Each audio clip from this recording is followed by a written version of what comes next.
chest right in the morning, like a warning. Здравейте и добре дошли отново в моят YouTube канал. Аз в първото си видео казах, но сега отново ще повторя за тези от вас, които за първи път попадате на мен. Аз съм живяла и израснала в едно село близо до Варна, което се казва Страшимирово. Родителите ми живеят тук и голяма част от летните дни прекарваме при тях. И сега е точно такъв случай. Сутринта станахме, дойдохме да тичаме тук в морската градина във Варна и сега пием кафенце на плажа. След това смятаме да отидем да закусим някъде и да си купим риба за довечера. И после ще ходим на плаж. Този уикенд искам да го прекарам без грим, по-бански и по възможност на плажовете, на които ходих като дете. Решили сме да отидем на Шкорпиловци. Този плаж ми е абсолютен детски спомен. Роднини имаха каравана дори там. Ходили сме много често. Много е приятно. Голяма плажна ивица. Взели сме си съп, палки за плажен тенис. Ще си направим сандвичи, ще си купим самърсби и ще прекараме един ден около морето, точно както беше в моето детство. Lightning strikes by my window. Hits my chest right in the morning, like a warning. Взехме си сандвичи. Моя е с риба тон и домашна майонеза без яйца. А този на Жоро е с прошуто, песто и моцарела. И за десерт имаме кокосова тарталетка. Отиваме сега да си купим прясна рибка. Готови сме. Рибката е купена. А най-готиното е като си на гости на мама, че тя ще я приготви. Отиваме към плажа, даже вече сме почти там.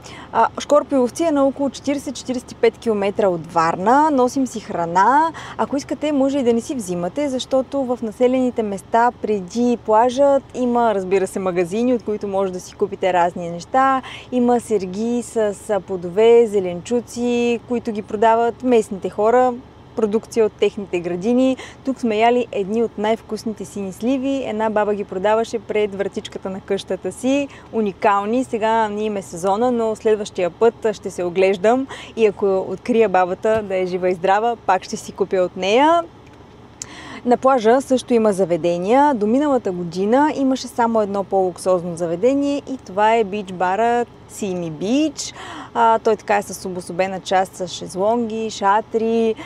Имат явно добра кухня, поне от това, което виждам в социалните мрежи. Имат диджей, по парти място е. Всичко останало са малки ресторанчета, от които може да си купите плажните храни. Цаца, бира, пържени картофки, сладоледче, фрапенце, кафенце, мента с спрайт и е окей. Мисля, че е достатъчно, ако сте за няколко часа на плажа.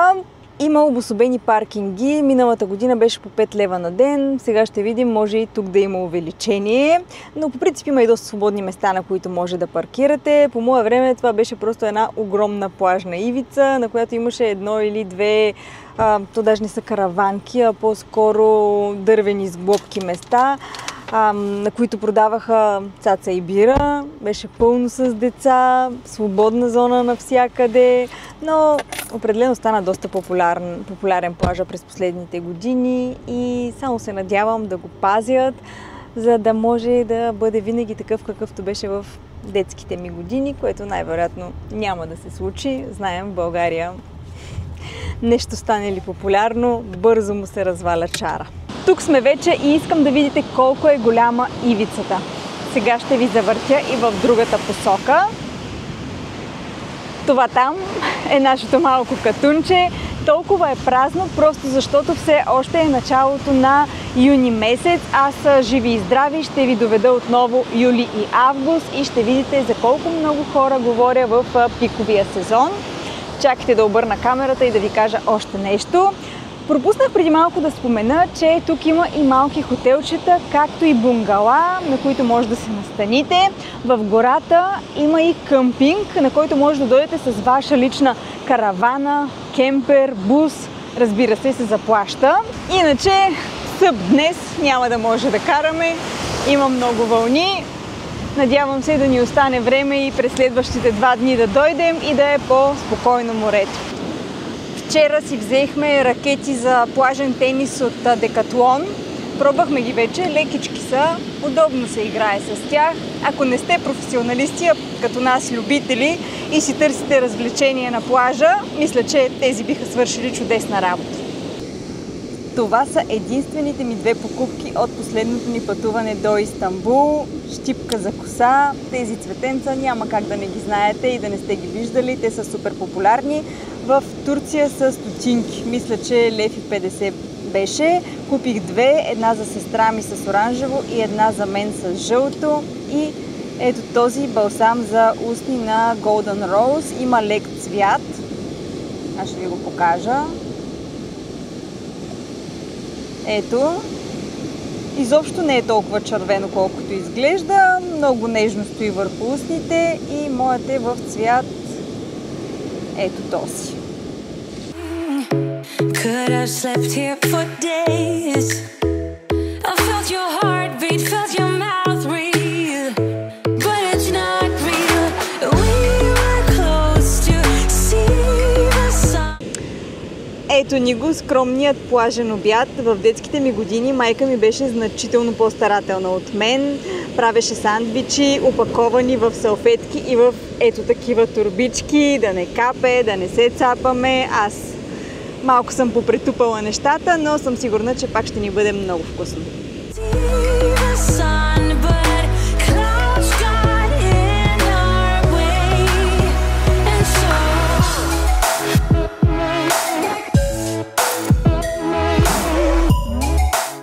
Приключихме с плажа и идваме тук в Аспарухово да си купим миди. Ние винаги си купуваме от мидите на Яро. Готови сме, сега отиваме да ги приготвим вкъщи. Здравейте вече на следващия ден. Вчера последно ви показах, че си купихме миди, прибрахме се вкъщи, направихме си ги. Мама беше направила страхотна морска вечеря. Много е хубаво да си при мама. Хапнахме и прекарахме време с родителите ми. Тази сутрин отново тичахме и до сега вече е 3 часа сме си стояли вкъщи. Моите родители живеят в къща и е много приятно. Лятото на двора, прохладно, има една голяма сянка. Уникално. Ние като живеем в апартамент и то в Пловдив жегата лятото е не непоносима, но много трудно поносима. И тук ни доставя страхотно удоволствие да си стоим на двора. Сега отиваме на разходка във Варна. Смятаме да хапнем нещо на Стария Чинар. Аз предния път ви показах, но не знам дали казах. Обожавам рибената им супа там. Страхотна е. Сега смятам да изям една супичка, след това да изпия едно кафе на Кубо и да се върна обратно на двора. Миналия път не ви казах какво хапвахме, но сега ще ви кажа. Това е селска салата на дъска. Променят я според сезона. Това е летния и вариант. И пърленка. Много вкусна. Аз ям само крайчетата, но пак много ми харесват. Ето я и любимата ми рибена супичка. Тази им е от основното меню, но през седмицата имат и рибена супа, предложение в обедното. И Жоро в ресторант на морето си поръчва телешки език. Спокойно може да му се смеете, аз също се смея. Имаме и бонус, супер приятна и игрива компания.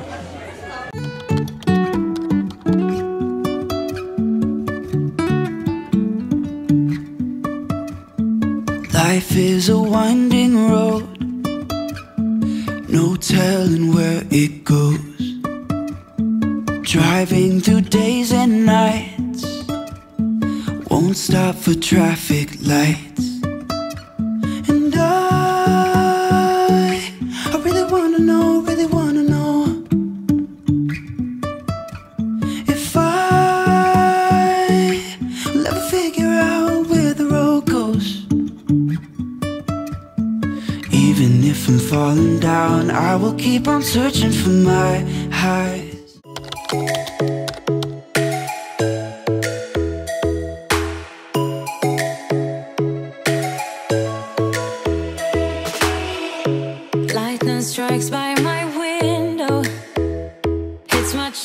Сега ще направя закуски, но преди това искам да ви дам една препоръка. Ние в Пловдив си купуваме хляб само от две места, като най-често от хлебарница Капана. Обожавам техния скандинавски хляб с семена, този е с квас. Други любими продукти оттам са ми круасаните с масло, солените мъфини, бисквитките им са страхотни. Всичко ми харесва. За хлебарница Капана мога да ви говоря много, защото знам, че всичко се приготвя с качествени продукти и с много любов. Ако ви е интересно да ви разкажа повече, с удоволствие ще го направя. Ето е моята закуска.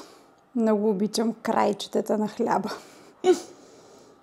Мисля, че тук ще сложа край на това видео. Не беше изобщо такъв плана. Днес трябваше да ви покажа разни други неща, но след като вчера след обяд си разрязах, да не кажа отрязах половината пръст на едно ренде в къщи, всички планове пропаднаха. Но все пак, надявам се видеото да ви е било интересно. Утре тръгваме отново към Варна и пак ще ви водя на море. Ще се опитам, на ръба съм даже да обещая, че следващото видео ще бъде по-дълго, защото знам, че предпочитате по-дълги видеа. Извинявам се, че това стана толкова късно, но обстоятелствата са непредвидени. Благодаря ви, че останахте до край. Ако видеото ви е харесало, дайте ми едно палче, абонирайте се за канала и натиснете камбанката, за да получавате известия всеки път, когато кача ново видео. Чао и до скоро!